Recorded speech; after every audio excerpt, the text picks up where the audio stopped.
नमस्कार, top 10 news में आपका स्वागत है। मैं हूं राम सकल यादव। आइए दिखाते हैं आपको आज की छोटी बड़ी खबरें।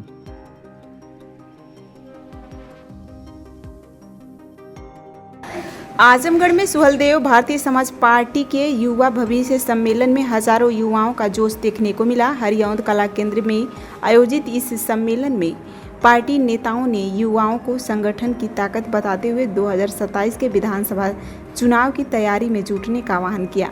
सम्मेलन में युवाओं ने संगठन को मजबूत बनाने और गांव-गांव तक पार्टी नीतियां पहुंचाने का संकल्प लिया। हरिऔंध कला केंद्र में आयोजित सुभाषपा के युवा भविष्य सम्मेलन में बड़ी संख्या में युवा पदाधिकारी और कार्यकर्ता शामिल हुए।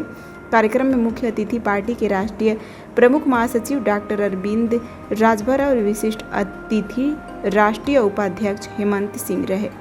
सम्मेलन का नेतृत्व प्रदेश अध्यक्ष रुद्र राजन राजभर और युवा मंच के राष्ट्रीय प्रभारी शिखर गुप्ता ने किया। डॉक्टर अरविंद राजभर ने कहा कि देश और प्रदेश का भविष्य युवाओं के हाथ में है। उन्होंने कहा कि जब युवा जागता है तो इतिहास बदलता है और आज का युवा व्यवस्था परिवर्तन का नेतृत्व करने के लिए तैयार है। उन्होंने युवाओं से गांव-गांव और घर-घर जाकर पार्टी की नीतियों और जन कल्याणकारी योजनाओं को लोगों तक पहुंचाने की अपील के साथ ही विश्वास जताया कि आजमगढ़ की युवा शक्ति 2027 के विधानसभा चुनाव में निर्णायक भूमिका निभाएगी।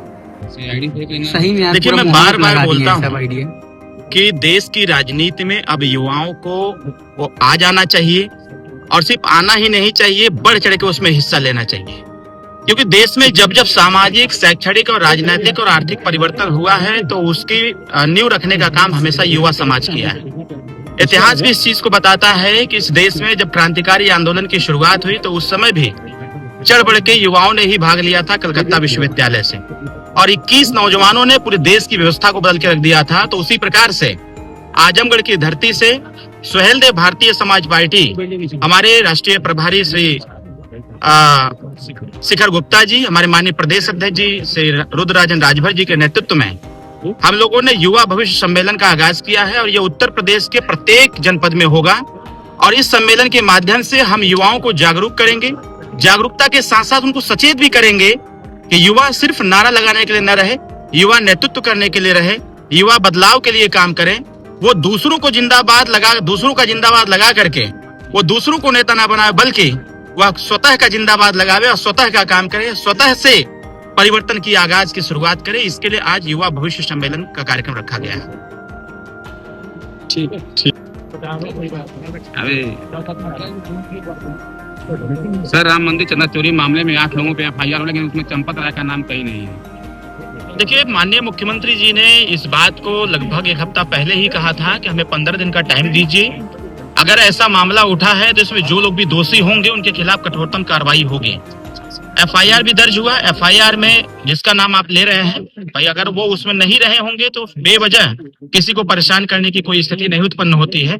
जितने लोगों का नाम प्रकाश में आया, एसआईटी जो गठित हुई थी उसने जितने लोगों का नाम उजागर किया, ऐसे लोगों के खिलाफ मुकदमा पंजीकृत हुआ है और वहाँ की प्रशासन अगली कार्रवाई भी करने के लिए कटिबद्ध भी है, तैयार भी है। राम मंदिर ट्रस्ट मामले में 2 लोग इस्तीफा दे दिए, जिसमें चंपत राय भी है और एक सदस्य भी है। स्वाभाविक तौर पर है, अयोध्या देश के आस्था का केंद्र बिंदु बना। लंबे समय से जो लंबित मामला था भगवान राम जी का मंदिर बनाने का, कहीं न कहीं हमारी एनडीए सरकार ने कड़ा फैसला लेते हुए मंदिर का निर्माण किया और पूरे विश्व की आस्था हमारे अयोध्या भगवान राम के मंदिर से जुड़ा हुआ है। उसमें किसी प्रकार की कोई अगर ऐसी स्थिति उत्पन्न होती है जिससे एक आस्था पर कुठाराघात हो, तो स्वाभाविक तौर पर मैं कह सकता हूं कि ऐसे लोगों को जो इस प्रकार के कार्य वहां पर हो रहे थे, ऐसे लोग जो उसका नेतृत्व कर रहे थे, जो लोग उसमें सदस्य हैं, उपाध्यक्ष हैं, अध्यक्ष हैं, ऐसे लोगों को चिन्हित करके स्वतः से हट जाना ही बेटर था। क्योंकि देश की आस्था के साथ कदापि खिलवाड़ बर्दाश्त नहीं है, क्योंकि यह देश संस्कृति और सभ्यताओं का देश है। सपा के राष्ट्रीय अध्यक्ष अखिलेश यादव और केजरीवाल लगातार सवाल उठा रहे थे कि एसआईटी बिना एफआईआर के बेकार है, कोई मतलब नहीं है उसका, और इतना विलंब क्यों हुआ एफआईआर दर्ज करने में? नहीं, देखिए, माननीय मुख्यमंत्री जी ने और सरकार की मंशा स्पष्ट है कि बेवजह जिस प्रकार से आज गरीब तबके के लोग उनकी सरकार में, जिनका नाम आप ले रहे हैं, माननीय अखिलेश यादव जी की सरकार में घटना चाहे जो भी हो, मुकदमा उनके हिसाब से लिखा जाता था।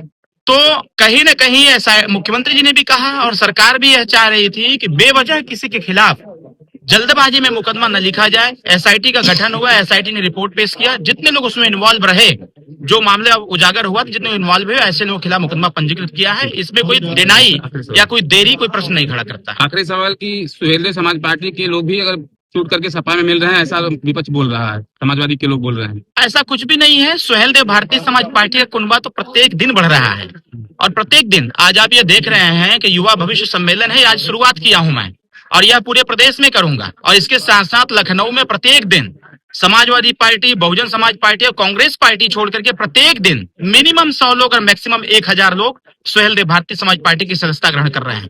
23 तारीख को बड़े पैमाने पर फिर से एक बार लगभग 600 से ज्यादा संख्या में सुहेलदेव भारतीय समाज पार्टी की सदस्यता ग्रहण कर रहे हैं। समाजवादी पार्टी के नेता और उनके कार्यकर्ता पुराने फोटो को बार बार सोशल मीडिया पर डाल करके कह रहे हैं कि इन्होंने ज्वाइन कर लिया, उन्होंने ज्वाइन कर लिया, जबकि वो लोग बहुत पहले से एक अपनी छोटी सी पार्टी का नामकरण किया।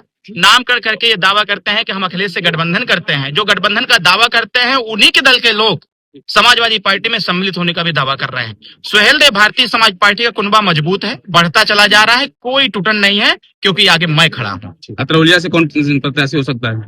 देखिए, हम लोग तो पूरे प्रदेश में चुनाव की तैयारी में लगे हुए हैं। 63 सीट की तैयारी है। अतरौलिया से हम लोगों ने लगा रखा है। आने वाले समयों में प्रभारी भी अभी मैंने बनाया है कोऑर्डिनेटर से अरुण राजभर जी को, और वहाँ सह कोऑर्डिनेटर राजकुमार गुप्ता को बना रखा है। आने वाले समयों में वो भी उजागर हो जाएगा कि चुनाव कौन वहां से लड़ेगा। ठीक। सर्वोदय पब्लिक स्कूल आजमगढ़ में आपका स्वागत है, जहां हर दिन एक नई शुरुआत होती है। यहां आपके बच्चे की अच्छी शिक्षा और बेहतर भविष्य के लिए नई शिक्षा नीति 2020 के अनुरूप पाठ्यक्रम है और इससे जुड़ी सभी सुविधाएं उपलब्ध हैं। यहाँ sports, horse riding, dance classes जैसी यूजफुल एक्टिविटीज तो होती ही हैं, साथ ही लाइब्रेरी, म्यूजिक और आर्ट एंड क्राफ्ट के थ्रू भी बच्चों की क्रिएटिविटी को स्पेशली बढ़ावा दिया जाता है। बच्चों को तकनीकी दुनिया से जोड़े रखने के लिए स्मार्ट क्लासेस, रोबोटिक्स और कंप्यूटर लैब्स उपलब्ध हैं। छोटे बच्चों के लिए अलग से प्ले सेट एरिया है और एक्टिविटी रूम की व्यवस्था है। सर्वोदय स्कूल में बड़ी क्रिकेट एकेडमी के साथ ही हेल्थ और वेलफेयर क्लब भी है, जहां पर बच्चों को सेहतमंद और खुश रखने की पूरी कोशिश की जाती है। 6th क्लास से गर्ल्स के लिए सेपरेट क्लासेस और बिल्कुल सुरक्षित स्कूल बस सर्विसेज, वो भी GPS के साथ सभी रूट्स के लिए अवेलेबल है।